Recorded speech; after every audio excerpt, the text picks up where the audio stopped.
오늘 말씀을 잘 들으시면 지금 국가 상황이나 정치 상황이나 신앙 상황을 정확하게 꿰뚫어 볼 수가 있습니다.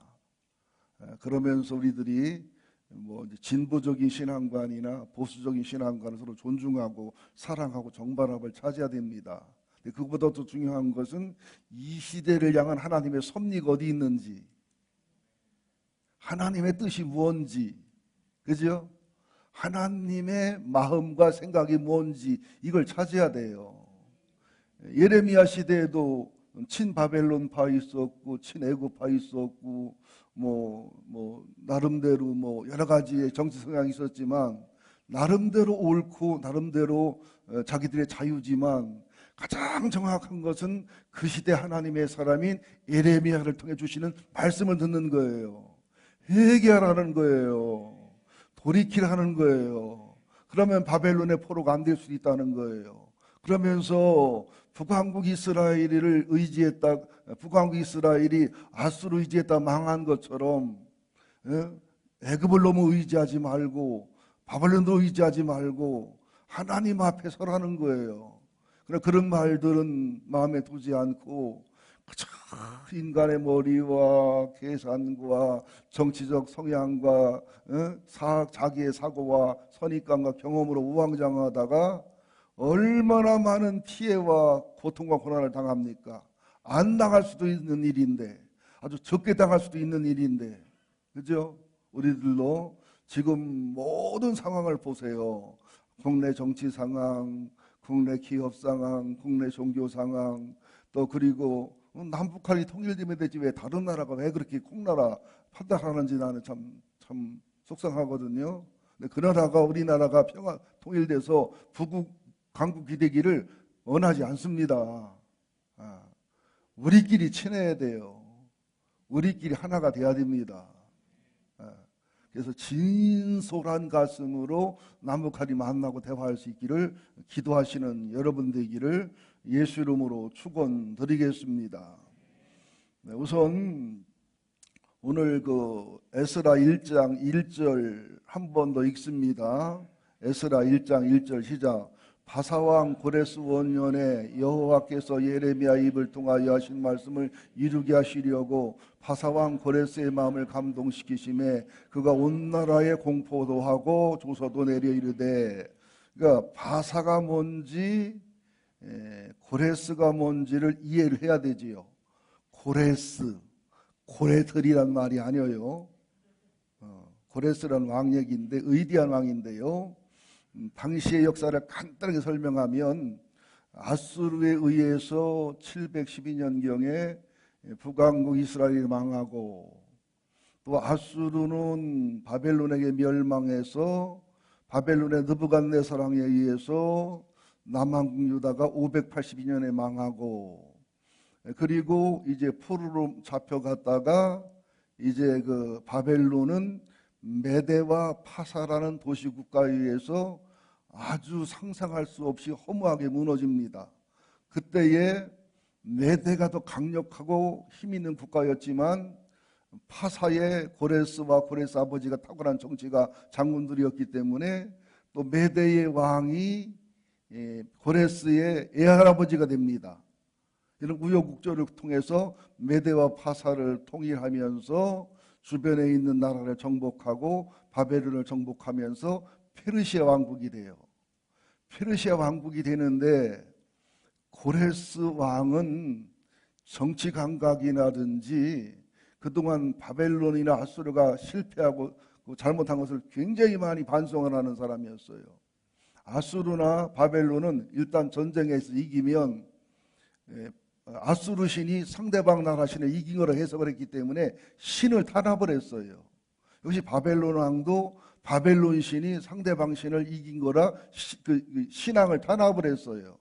여러분, 사람이 살 때에 다른 건 다 양보하고 다른 건 다 순종해도 신앙만큼은 목숨 걸고 반항하는 거거든요. 근데 고레스는 정복을 해도 신앙을 존중해 주는 거예요. 신앙을 인정해 주는 거예요. 유화정책을 쓰는 거예요. 그러니까 언뜻 1장 에스라 1장 1절, 2절, 3절, 4절에 보면 고레스가 희심하고 예수 믿어 하나님 믿었나 봐. 유대교 신앙이 됐나 봐는 아니에요. 다신주의예요.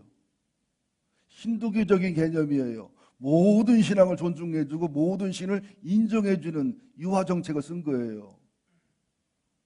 그러면서 여기 고레스가 페르시아의 첫 번째 왕이고요. 두 번째가 캄비세스 2세고요. 세 번째가 다리오고요.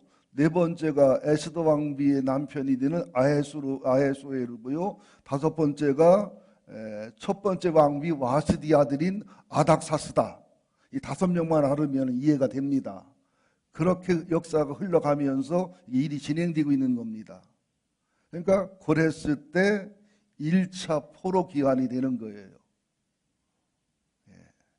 그러면서 1장 1절 상반절에 보면 바사왕 고레스 원년에 여호와께서 에레미야 입을 통하여 하신 말씀을 이루게 하시려고 에레미야가 뭐라고 예언했지요?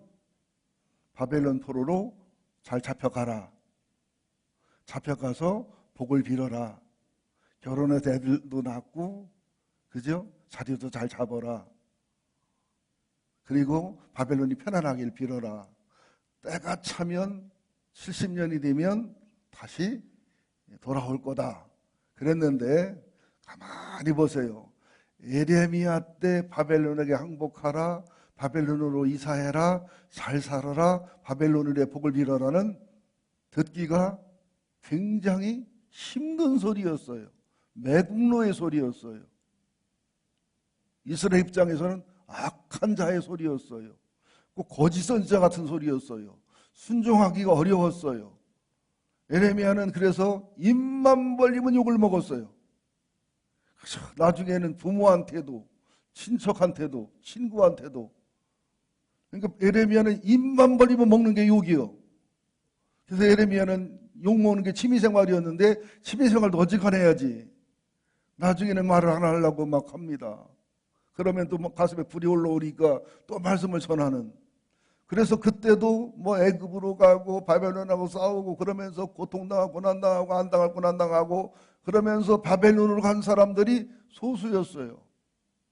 이제는 반대로 70년이 됐다고 바벨론에서 유다 예루살렘에 돌아가라니까 이것도 성질나는 소리예요. 그죠? 70년이 됐으면 2대 3대가 됐으면 땅 사고 집 사고 직업 갖고, 그죠? 아주 힘써 애써 사는 사람들은 중류층도 될 수 있고 상류층도 될 수 있는데 유다로 돌아가라면 성전 무너졌지, 성벽 무너졌지, 제사 무너졌지. 또 유다에 남아있는 사람들은 좀 현찮은 C급, D급이거든요. 바벨론으로 A급, B급만 데려왔기 때문에. 그러니까 돌아갈 이유가 없어요. 그러니까 역시 이때도 말을 들어요, 안 들어요? 안 들어요.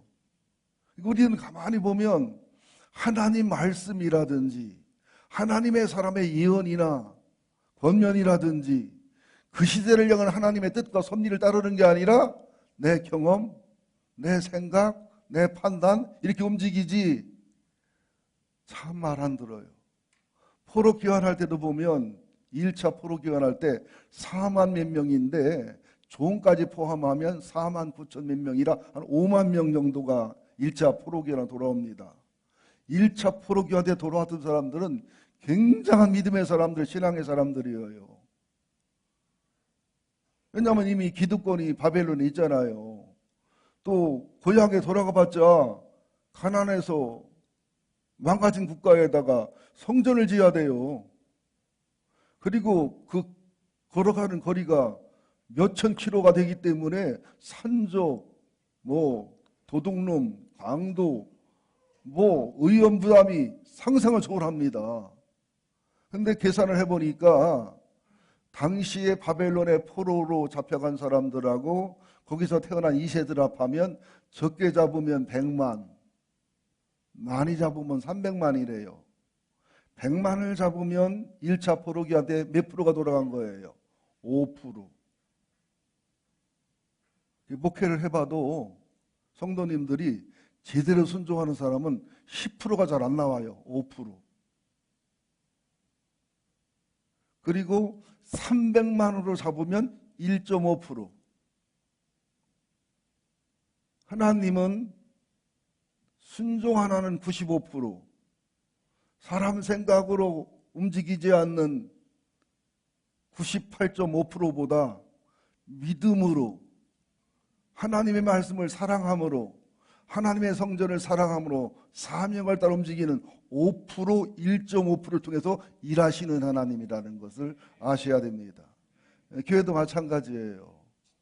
주무실 망정 자리 이제 앉아 계시고 그냥 설교 듣다가 그냥 비 맞은 종마냐 뭐라 할 망정 자리에 계시는 분이 고맙긴 하지만 자리 프로테자 적습니다. 그리고 그들이 가서 고생을 무진장히 많이 합니다. 성전도 없지요. 성벽도 없지요. 그리고 물론 왕이 이것저것 많이 줘서 가긴 했지만 참 힘들고 어려운 과정을 겪기도 하고 나중에는 사마리아 사람들, 아수르와 이게 인종과 종교가 겹쳐진 사람들이 성전을 같이 짓자고 해요. 좋은 의도지만 나쁜 의도예요. 같이 짓자고 해서 성벽 안에 자기들도 들어가야 관리가 되고 통제가 되거든요. 그런데 단호하게 스룹바벨이나 단호하게 이스라엘 거부하니까 그때부터 뒤집어져 가지고 왕한테 고소하고 고발해 가지고 성전 건축이 16년 중단이 됩니다.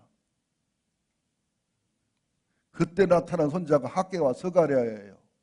그들에 의해서 다시 16년 만에 성전 건축이 재개가 돼서 4년 만에 완공이 돼서 성전 건축 시작한 지 20년 만에 완공이 되는 우여곡절을 겪어요.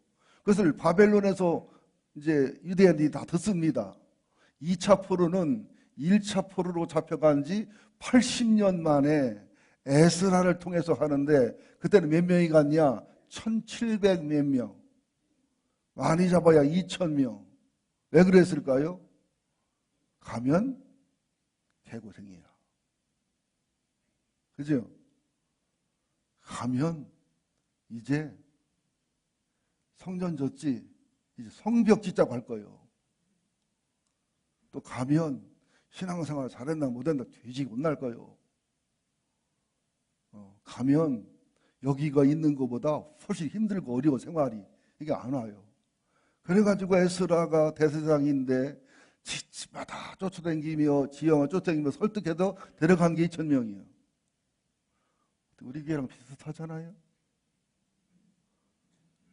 한국 교회랑 비슷하잖아요. 유대인들의 모습이었습니다. 자, 근데 하나님은 예레미야를 통해서 하신 말씀을 이루셨다 그랬는데 한번 예레미야 29장을 찾아보자고요. 1096쪽 1096쪽입니다. 예레미야 29장 4절부터 14절 천천히 하나님의 마음을 기억하면서 예언을 했던 예레미야의 심정을 기억하면서 예레미야 29장 4절부터 14절 1096쪽 시작. 만군의 여호와 이스라엘 하나님께서 예루살렘에서 바벨론으로 사로잡혀가게 한 모든 포로에게 이와 같이 말씀하시니라. 너희는 집을 짓고 거기에 살며 텃밭을 만들고 그 열매를 먹으라. 아내를 맞이하여 자녀를 낳으며 너희 아들이 아내를 맞이하여 너희 딸이 남편을 맞아 그들로 자녀를 낳게 하여 너희가 거기서 번성하고 줄어들지 아니하리라. 너희는 내가 사로잡혀가게 한 그 성읍의 평안을 구하고 그를 위하여 여호와께 기도하라. 이는 그 성읍이 편안함으로 너희도 평안할 것임이라. 만군의 여호와 이스라엘 하나님이 같이 말씀하시니라. 너희 중에 있는 선지자들에게와 점쟁이에게 미혹되지 말며 너희가 꾼 꿈도 고지 듣지 말고 믿지 말라. 내가 그들을 보내지 아니하였어도 그들이 내 이름으로 거짓을 예언함이라. 여호와의 말씀이니라. 여호와께서 이와 같이 말씀하시니라. 바벨론에서 70년이 차면 내가 너희를 돌보고 나의 선한 말을 너에게 성취하여 너희를 이곳으로 돌아오게 하리라. 여호와의 말씀이니라.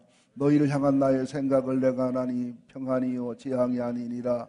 너희에게 미래와 희망을 주는 것이니라. 너희가 내게 부르짖으면 내가 기도하면 내가 너희의 기도를 들을 것이요 너희가 온 마음으로 나를 구하면 나를 찾을 것이요 나를 만나리라. 이것은 여호와의 말씀이니라. 나는 너희를 만날 것이며 너희를 포로된 중에서 다시 돌아오게 하되 내가 쫓아 보냈던 나라들과 모든 곳에서 모아 사로잡혀가 떠났던 그곳에서 돌아오게 하리라. 이것은 여호와의 말씀이니라. 이 말씀이 7, 80년 후에 에스라 1장 1절 파사왕 고레스를 통해서 이루어졌는데, 하나님의 감동이 있었다는 것은 하나님이 환상을 보여주기도 하고 하나님이 계시도 보여줬다는 말도 되지만, 그런 생각이 들도록 이 감동이란 단어를 히브리어로 보면은요, 헤이르 또는 원형 우르인데 깨우치다, 자극하다, 감정을 움직이다. 그러니까 하나님을 순수한 신앙으로 믿는다기보다는 그분이 감동해서 그분이 영향을 줘서 마음을 움직여서 그렇게 했다는 거예요. 여러분, 지금 모든 정치 상황도요, 믿든 안 믿든 김정은의 머리를 하나님이 붙잡고 있어요. 시진핑의 머리도 하나님이 붙잡고 있어요. 트럼프의 머리도 하나님이 붙잡고 있어요. 푸틴의 머리도 하나님이 붙잡고 있어요. 아베 머리도 하나님이 붙잡고 있어요. 문 대통령 머리도 하나님이 붙잡고 있어요. 그래서 기도해야 되는 거예요. 그들이 신앙이든 신앙 아니든 그건 문제가 없어요. 여러분, 장로들이 대통령 한다고 잘하나요? 문제는 누구냐? 기독교적 가치관과 기독교적 세계관과 기독교적 성경관과 기독교적인 정체성에 맞는 정치를 하는 사람을 우리 지지할 수밖에 없어요. 여당이든 야당이든 그분이 믿는 분이든 안 믿는 분이든 이거 구분을 잘 하시기를 간곡히 부탁을 드립니다. 여러분, 보면 아시잖아요. 보면 몰라요? 그래서 이제 아수르 시대에서 바벨론 시대, 바벨론 시대에서 임시로 메대와 파사 시대, 그리고 페르 시대에 와서 이제 프로들이 기환하기 시작하는 거지요. 그 다음에 헬라 시대, 헬라 시대가 지나서 헬라의 내장군 시대가 오면서 성경 기록이 없는 말라기부터 마태복음까지 400년 동안의 중간 시대. 이때는 아람이라든지 시리아 쪽에서 강성했었고, 그때는 한 100년 이상 마카비 왕조가 독립공화국으로 유다를 지배했고, 이게 400년입니다. 그리고 나서 로마가 63년 폼페이 장군에 의해서 예루살렘을 정복하면서 로마의 로마의 지배를 받는 그런 시대에 예수님이 태어난 것이지요. 그러면서 페르시아도 보면 한 230년 만에 10대 왕까지 내려가고 망합니다. 바벨론은 근 100년을 못 가고요. 그러면서 1차로 포로로 교환한 사람들 보면은 총독이 세스바살인데, 그것은 바벨론인식 이름으로 히브리 이름으로는 수르바벨을 말합니다. 총독이에요. 다윗의 후손입니다. 정치적 지도자고요. 예수와 여호수아인데 제사장인데 아론의 16대 손입니다. 얼마나 정확하게 일하십니까? 정치적인 것은 다윗의 후손인 스룹바벨을 통해서, 영적인 일, 신앙의 일은 아론의 16대 손인 그죠? 예수와 여호수아에 의해서, 그리고 율법의 개혁과 신앙의 개혁은 대제사장 반열에 서 있는 에스라를 통해서, 이 하나님이 하시는 일을 보면요, 전 목사님이 9시부터 말씀하더구만 전율이 느껴집니다. 그리고 어떤 영화나 책보다 스릴과 서스펜스가 넘치는 은혜와 감동을 볼 수가 있습니다. 그리고 돌아온 사람들 보면 제사장 머리가 제일 많아요. 사명감도 있고 제사장의 의치가 있기 때문에. 그리고 레위인들은 적게 돌아옵니다. 왜? 가야 심부름이나 할 신세니까 덜 들어가지요. 르비딤, 성전에 일을 해야 되고 수고해야 되는 사람들이고, 여호수아 시대 때 기브온 가나안족이 거짓말해서 편입됐지만 그들은 많이 돌아갑니다. 성실하고 진실했다는 얘기죠. 이런 걸 쭉 보면은 각 지파마다 사람마다 신앙과 믿음과 영혼의 본질이 아주 정확하게 다 드러납니다. 그리고 에스라 2장의 명단을 보면은요, 자세히 기록했거든요. 이번에 에스라 2장 쓴 사람 손 들어 보실래요? 에스라 2장 쓰신 분. 에스라 2장 쓰신 분은 승천의 내비구나. 아주 짜증났을 거예요. 근데 그것은 수준이 떨어지는 소리예요. 사람의 이름을 쓰면서 은혜를 받아야 돼요. 한 사람은 한 우주예요. 한 사람의 생애에 내 생애가 다 들어있는 거지요. 예. 자, 그러면서 이제 두 번째로 에스라 1장 1절 하반절하고 에스라 1장 5절을 보면 하나님의 감동이 나옵니다. 에스라 1장 1절 하반절을 봅니다. 바사왕 고레스의 마음을 시작. 바사왕 고레스의 마음을 감동시키심에 그가 온 나라에 공포도 하고 조소도 내려 이르되 바사왕 고레스는 말하노니 하늘의 하나님 여호와께서 세상 모든 나라를 내게 주셨고 나에게 명령하사 유다 예루살렘의 성전을 건축하라 하셨나니 이스라엘 하나님은 참 신이시라. 너희 중에 그의 백성된 자는 다 유다 베들레헴으로 올라가서 이스라엘의 하나님 여호와의 성전을 건축하라. 그는 예루살렘에 계신 하나님이시라. 그 남아있는 백성이 어느 곳에 머물러 살든지 그곳 사람들이 마땅히 은과 금과 그 밖의 물건과 짐승으로 도와주고 그에도 예루살렘에 세울 하나님의 성전을 위하여 의문을 기쁘게 드릴지니라 하였더라. 그러니까 안 믿는 사람도 감동하지요. 하나님이 쓰시려면. 조 목사님 간증하셨습니다. 황산교회 지실 때 목사님하고 아버님하고 지면서 고생하고 힘든 얘기, 또 교인들은 안 도와줬다고 했는데 안 도와주는 것만큼 동네 사람이 도와줘요. 동네 사람 협조에 일을 해요. 저도 교회를 성전을 져보니까 예상하고는 다르게 반응하고요. 헌금 많이 하겠다는 사람들을 조심해야 되겠더라고요. 줄 서서 떠나더라고요. 헌금 때문에 떠난다고는 안 해요. 네. 그리고 교회 예배당을 져보니까 이거는 건물 짓는 게 아니라 영적 전투예요. 나도 여러분도 영혼과 마음의 껍질을 다 벗겨서 완전히 하나님 앞에 드러내더라고요. 그래서 제가 고생하고 어려웠지만 또 하라면 안 하겠지만 굉장히 감사하고 제가 깨닫고 성숙한 게 굉장히 많습니다. 그래서 바사왕 고레스에게 한 감동은 하나님의 일을 의해서 하나님은 안 믿는 자들도 감동하고 생각을 움직여서 일하신다는 얘기예요. 또 1장 5절에 유다와 베냐민 족장, 이때는 아수르에서 열 지파는 망하고 혼혈이 됐기 때문에 순수한 지파는 유다와 베냐민이거든요. 그리고 제사장들, 레위 사람들, 하나님의 감동을 봐서 올라가 예루살렘의 여호와의 성전을 건축하고자 하는 정말 의리한 사람들, 믿음의 사람들, 신앙의 사람들, 이들을 통해서 하나님이 일을 하십니다. 그러니까는 바사왕 고레스가 바벨론 왕 때 가지고 간 느부갓네살이 가져간 성전 기물도 내주지요. 또 주변 사람들에게도 최대한 도와주고 섬기라고 하지요. 출애굽할 때 애굽 왕 바로가 이스라엘 백성의 모든 걸 다 주라했던 것처럼 이렇게 하나님이 일하시는 하나님입니다. 우리가 하나님의 약속을 믿고 하나님의 사명을 받고 하나님의 감동을 받아 일을 하게 되면 내 주변 사람들의 영혼의 상태를 다 드러나게 해주시면서 배신도 당하고 상처도 받고 감동도 받으면서 하나님의 일은 하나님이 하신다는 사실을 알아요. 또 하나님의 일을 하면서 하나님을 알아야 되고 예수를 닮아야 되고 성령인들을 터득해야 되고 온유와 겸손과 순종과 인내와 연단과 소망을 이루어 가야 정상적으로 잘하신 거예요. 여러분 고생하시고 힘드셔도요, 손해보셔도요, 온유를 배웠다면 손해본 거 없어요. 겸손을 배웠다면 그거 고통당한 거 아닙니다. 예? 거푸집을 희생해서 영원한 집을 짓고 있다는 것은 승리와 영광을 이룬다는 사실을 보여준다는 사실을 아시기를 예수 이름으로 축원드립니다. 자, 그러면서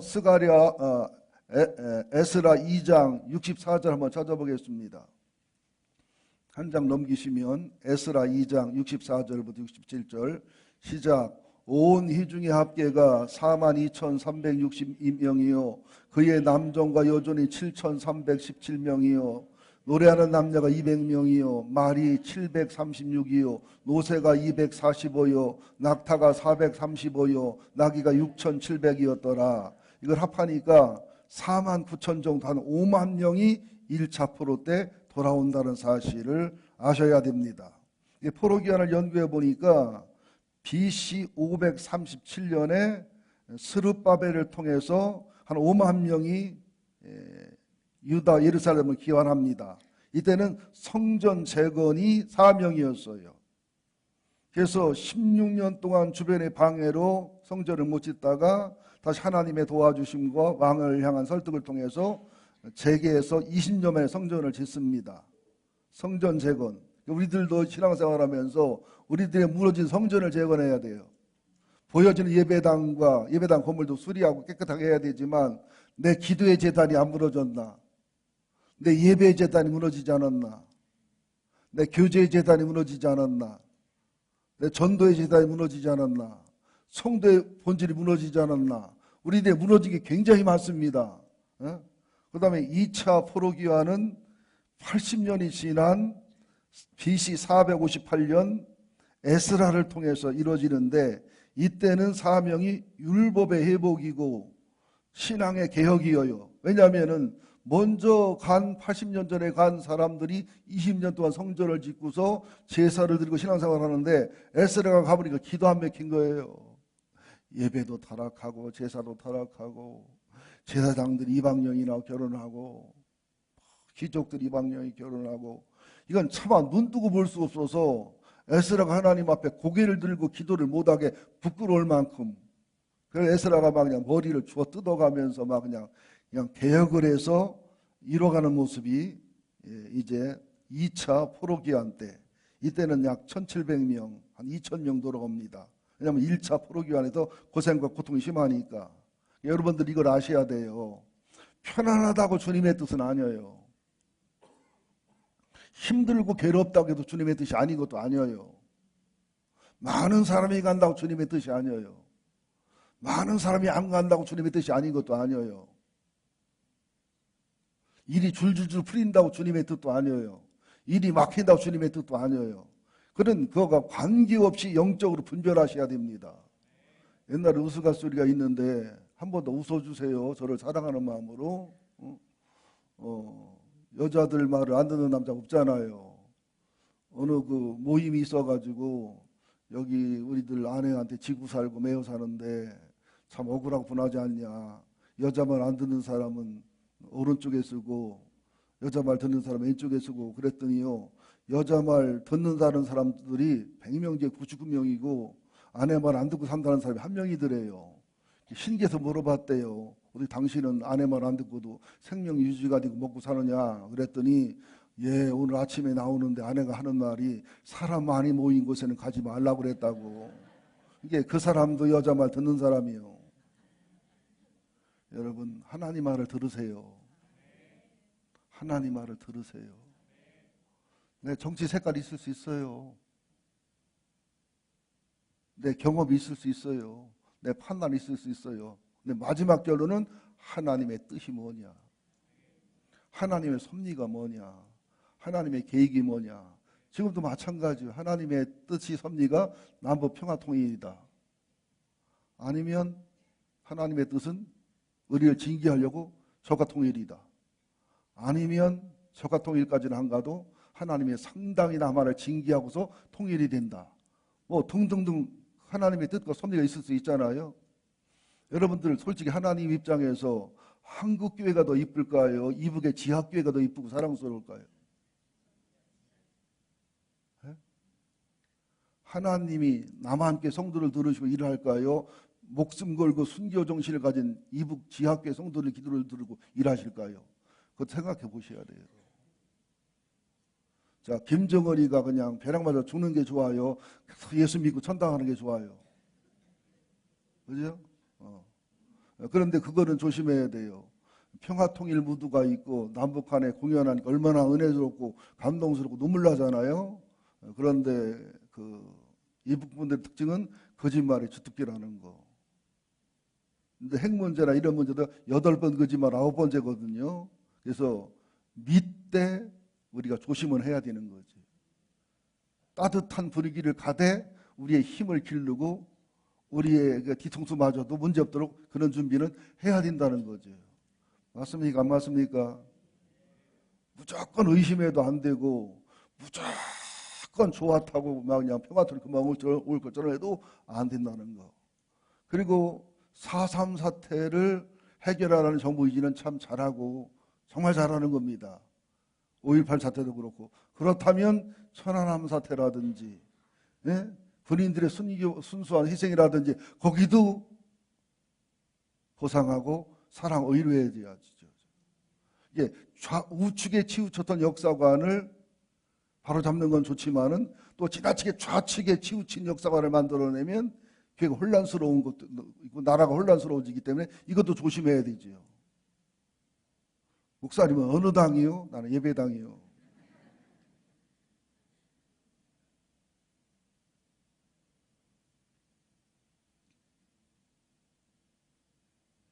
그래서 나중에 포로에서 돌아온 유대인들이 보니까 10%, 많이 잡으면 20% 그들을 통해서 지금의 유대 민족이 이루어지고 형성된 겁니다. 여러분들 이왕 신앙생활 하는데 1.5%, 5%, 10%, 20%에 들어가서 하나님의 사람으로 쓰여지기를 예수 이름으로 축원드립니다. 내가 보너스를 하나 드릴 마음이 있어요. 팁이 있어요. 팁. 나 좀 쳐다봐요. 강영미 집사님 사랑해요. 요새 기도 제일 많이 해주는 집사님 중에 하나요? 알긴 하나 모르겠네. 1차 포로가 스룹바벨에서 됐다고 했지요. 성전 건축이지요. 2차 포로는 80년이 지난 후에 에스라를 통해서 율법과 신앙의 회복과 개혁운동이었는데 그 80년 사이에 아하수에로 왕 시대였어요. 자, 제일 첫 번째 왕이 고마워요. 잊어버려서. 제일 첫 번째 왕이 고레스, 두 번째 왕이 캄비세스 2세. 첫 번째 그 고레스의 아버지가 캄비세스 1세거든요. 안산이라는 지역에 한국 안산 말고 거기 조그만 왕국의 왕이었거든요. 근데 정식 왕은 고레스.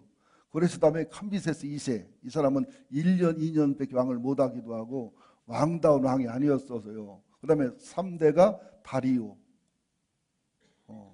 다리오가 그리스랑 전쟁하다가 처음에 이기다가 몇 번 깨지고 비참해지거든요.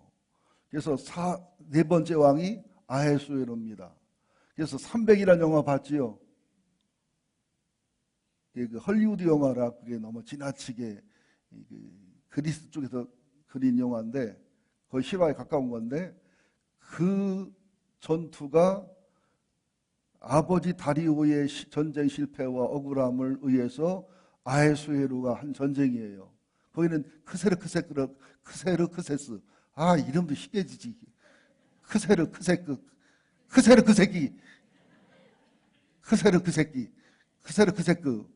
맞아.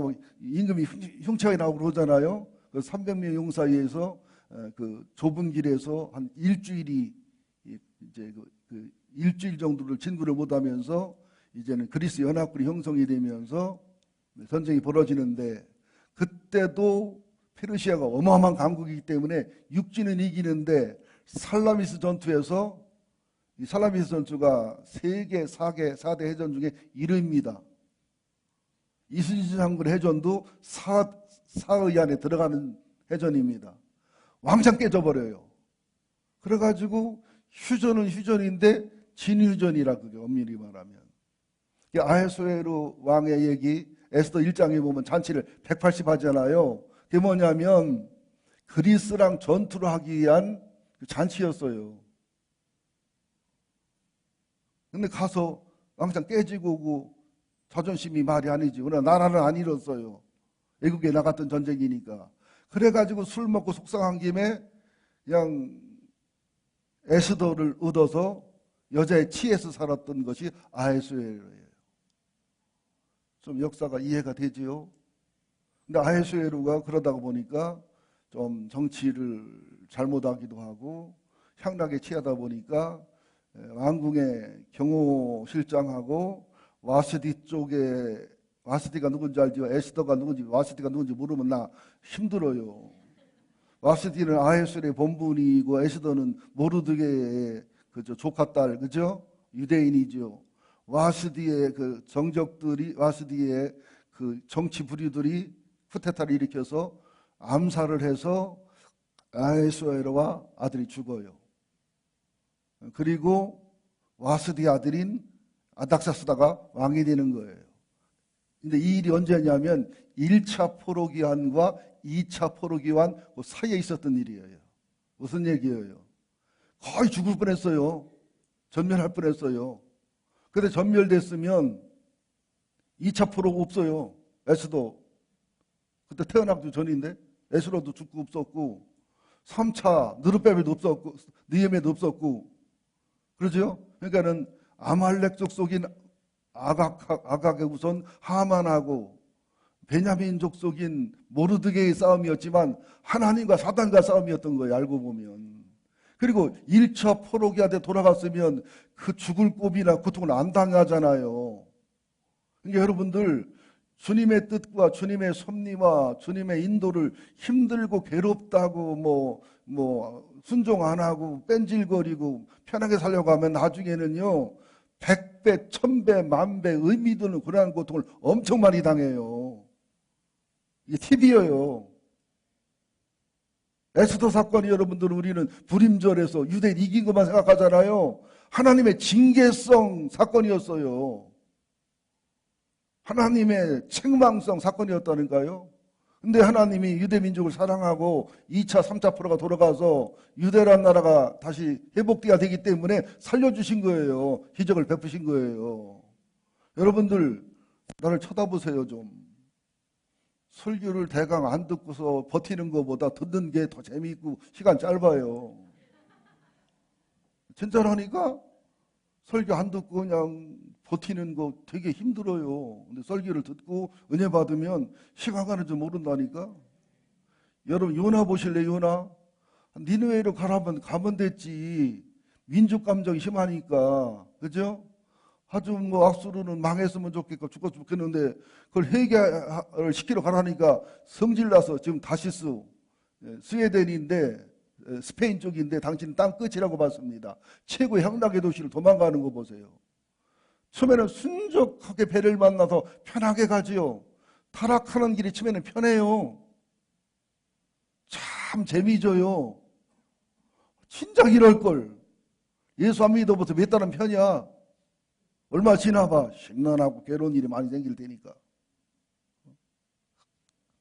그러니까는 풍랑이 일어나서 다른 사람들 다 재산 잃게 하고 자기 바다에 던져 들어가야 되고 말이 그렇지 물고기 뱃속에 들어가서 그 기도할 때 얼마나 고생했겠어요. 니네는 그냥 가서 그 고생 안 하잖아요. 우리들이 꼭 해야 될 고난과 고생도 있지만 때로는 믿음으로 살지 않다 보니까 순종하지 않다 보니까 하나님 말씀과 섭리를 소홀히 여기다 보니까 안 해도 될 고생을 하는 경우가 굉장히 많습니다. 여러분 안 해도 될 고생은 하지 마세요. 하지 말한다고 안 하나? 안 해도 될 고생도 해야 철을 들긴 하는데 참 이거는 참 안타까운 고생이죠. 지금 계속 은혜가 되는 거예요. 그래가지고 이제 1차, 2차, 3차 포로가 기환이 이루어지면서 바벨론 포로 기환이 70년이냐 계산해 보면 애매하거든요. 두 가지 계산법이 있어요. 바벨론에 의해서 유대 예루살렘 성전이 파괴된 날짜하고 스룹바벨에 의해서 성전이 완공된 날짜를 계산하면 딱 70년이 나와요. 그리고 유다에서 예루살렘에서 바벨론에 1차 포로된 거하고 페르시아에서 1차 포로 귀환한 걸 계산하면 딱 70년이 나와요. 하나님은 어때요? 1.1획 틀림없이 약속을 지키시는 하나님이라는 거예요. 그러니까 여러분 하나님의 언약을 붙잡으셨으면 놓지 마세요. 놓지 마세요. 약속의 말씀을 붙잡았습니까? 붙드세요. 또 특별히 여러분이 주는 언약이 있지요. 저 같은 경우는 제 일생의 사명의 언약이 있습니다. 제가 그거 붙들고 사는 거거든요. 또 제 아들, 딸을 통해서 또 여러분들과 우리 백향목교회를 통해 주신 내 언약과 사명의 언약이 있습니다. 저는 양보 안 합니다. 그거는 목숨 걸고서 붙잡고 가는 것이지요. 이게 신앙의 본질이고 믿음의 본질임을 꼭 기억하시기를 예수 이름으로 축원드립니다. 그러면서 하나님의 성취하는 걸 보면 시간이 이제 없어서 빨리빨리 진행할 겁니다. 에스라 1장, 2장은 봤고요. 에스라 3장부터 보면 이제 처음부터 성전을 짓는 게 아니에요. 제사를 회복했다가 돌아온 지 1년, 2년 만에 성전 기초석을 놓습니다.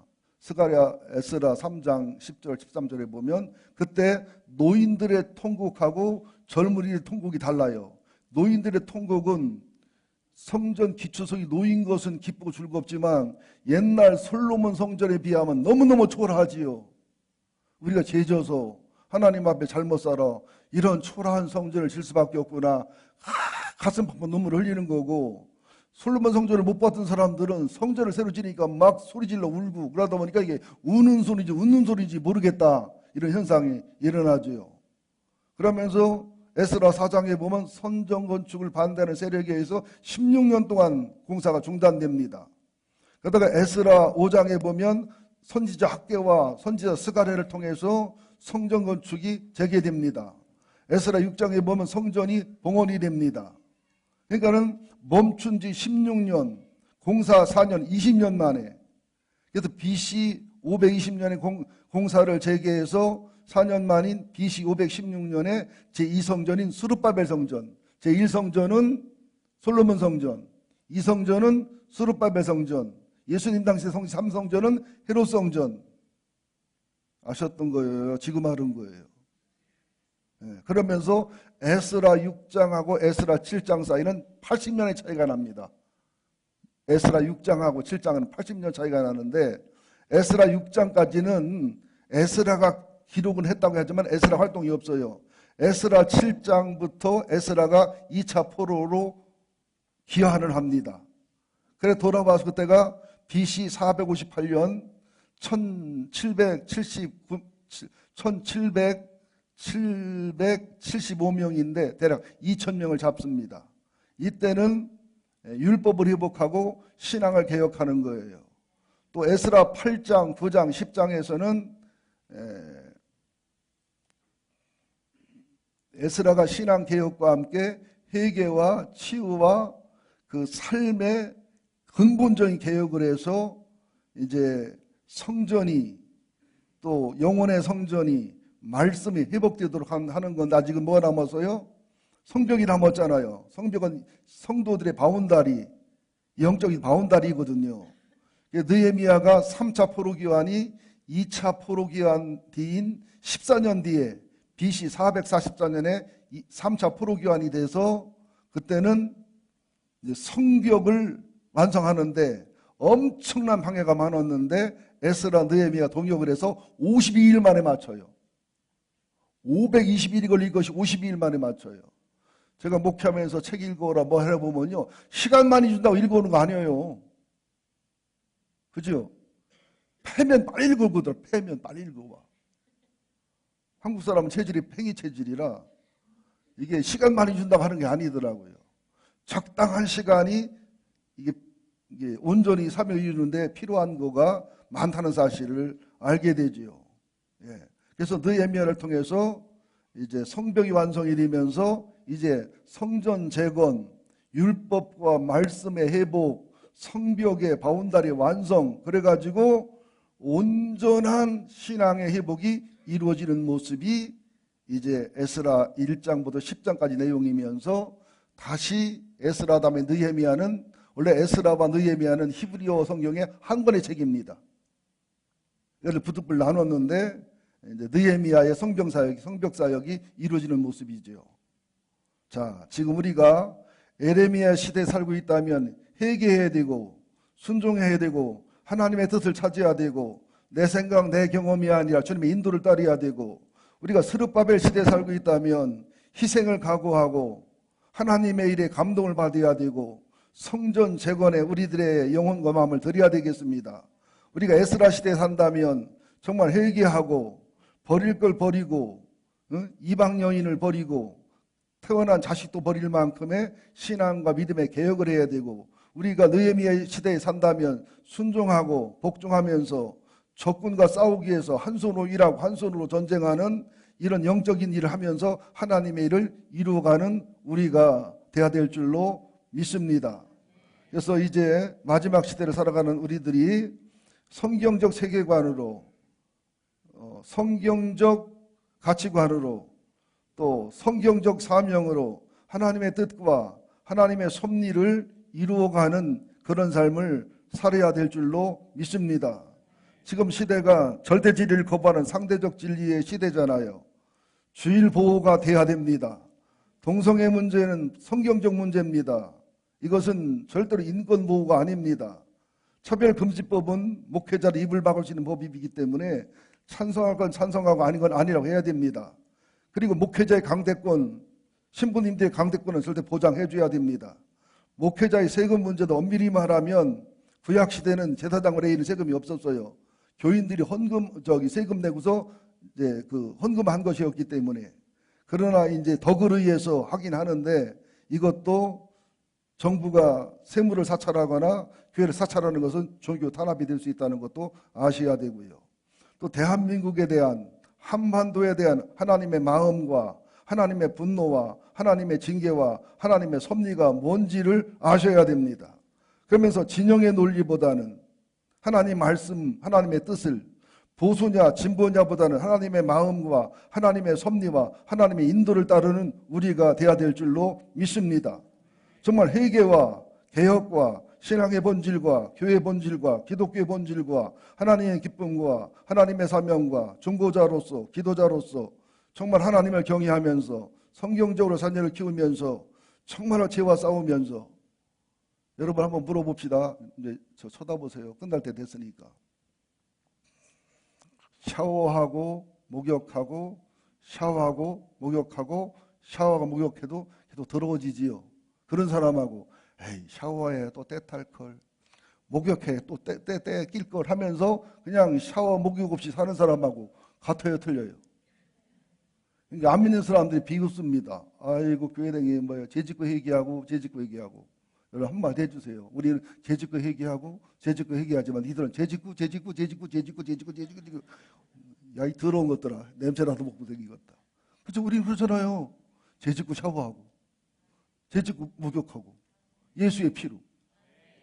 아니 그래요 안 그래요? 여기 하루에 2번 샤워하는 여자 있으면 손 들어봐. 그거 국가적 낭비요. 그 강박장애 있나 정신과 가서 검사해봐야 돼. 하루에 한 번이든지 이틀에 한 번이 좋긴 해요. 우리나라도 물 부족 국가입니다. 여러분 물 쓸 때 물 쓸 때 하지 마세요. 목욕탕에 가면 정말 화날 때 많아. 왜 쓸 때 쓰고서 꺼야지 틀어놔. 그러면 내가 살짝 갖고 성질 들어오면 때려. 그럼 이게 뭐가 이게 문신 그린 사람 걸 안고 맞을까봐. 그래서 저는 수건도 가능하면 한 장 씁니다. 뭐 어떤 특수한 게 2장 쓰지만 저는 거의 한 장만 쓰거든요. 수건을 써도. 누가 알아주는 이 없고 보는 이 없어도 그게 나라를 사랑하고 하나님을 사랑하는 사람의 태도라는 사실이죠. 여러분들 죄짓고 또 져도 괜찮아요. 주님이 그럴 줄 알아요. 우리 1000번 넘어지고 또 일어나면서 우리는 알아요. 또 넘어질 걸 알아요. 그래도 일어나는 거예요. 그러다 보면 어느새 성장이 이루어지고 성결이 이루어지고 성화가 이루어지고 그쪽으로 자리매김이 어느덧 되는 것이지, 주님의 은혜고 주님의 사랑이지. 지 안 짓겠다? 안 질라면 더 줘. 테레비 보지 말이야. 테레비 보지 말이야. 더 봐줘. 2시에 월드컵 축구를 하는데 내일 새벽 예배를 위해서 보지 말이야 하지 하면요 잠이 안 와. 내가 그 결심해서 안 본 적이 10번 중에 한 번도 없어. 그냥 안 봐야지 한번 봐지더라니까. 언제 안 보느냐? 월드컵 축구보다 더 의미 있는 일, 더 행복한 일, 저 교인들이 뭐 신방하는 일. 어느 성도가 그냥 갑자기 200억이 생겼다고 목사님 오시면은 100억 교회 빚 갚으려 드린다고 오라가는 일은 월드컵 안 보고 가지. 그래서 가끔 가다가 이게 유명한 축구하고 뭐 할 때 젊은이들 앉아있는 거 보면 야 쟤들은 순교회도 하겠다. 정말 신앙이 좋다 그런 감동을 받습니다. 얼마나 예배를 방해합니까 여러분들. 얼마나 기도를 방해합니까. 얼마나 성경 보는 걸 방해하고 얼마나 영적 성장을 방해하고 얼마나 하늘나라를 방해합니까. 보이고 만져지는 거 이러다 말할 수 없지요. 어느 아버지 얘기해주고 마치겠습니다. 아주 아들하고 딸을 키우는데 이 딸이 속을 새겨. 지 엄마를 닮았는지 후집도 세고 말을 안 들으니까 얘가 초등 3학년인데 별의별 약속을 해도 안 지키고 말을 안 들으니까 나중에는요 비상수단으로 엄마 아빠하고 아들하고 딸하고 트럭에 탔어요. 트럭으로 뭐 먹고 사는 분인가 본데 가서 저 변두리 공장지대에 가서 딸을 내려놨어요. 내리더래요 그냥. 차를 몰고 오는데 자 내린 딸이 더 긴장돼요. 내려오는 엄마 아빠가 더 긴장돼요. 여러분들은 이걸 몰라요. 재난과 고난당하는 우리보다 하나님 마음이 더 아파요. 성경 보세요. 하나님이 통곡한다는 말씀이 여러 군데 있고요. 에레미야 눈물은 하나님의 눈물을 얘기하는 겁니다. 놓고서 빨리도 못 가잖아요. 백미러를 보면서 천천히 가는 거 어떻게 하나 했더니 아빠! 그쪽 소리가 할렐루야 회개하겠구나. 극단적 조치를 취했으니까 이제 아빠 다시는 안 그래 결심하겠구나. 그래서 운전문을 유림을 쭈르르 내렸더니 그러더래요. 아빠 그러는 게 아니라 버렸으니까 아저씨잖아 소수가. 버렸으니까 아저씨 여기 무섭고 아무도 없는데요. 고아원에는 데려다 주고 가셔야 되지 않겠어요? 난 이걸 보고 퍽 웃으면서 우리들 모습이다. 그 생각 해봤습니다. 오죽하면 바벨론에 포로로 잡혀가게 두겠어요. 오죽하면 하술에 망하게 두겠어요. 오죽하면 그런 고난과 고통 속에 두시겠어요. 그때 하나님한테 아저씨 그래 되겠어요. 아빠 다시는 안 그럴게.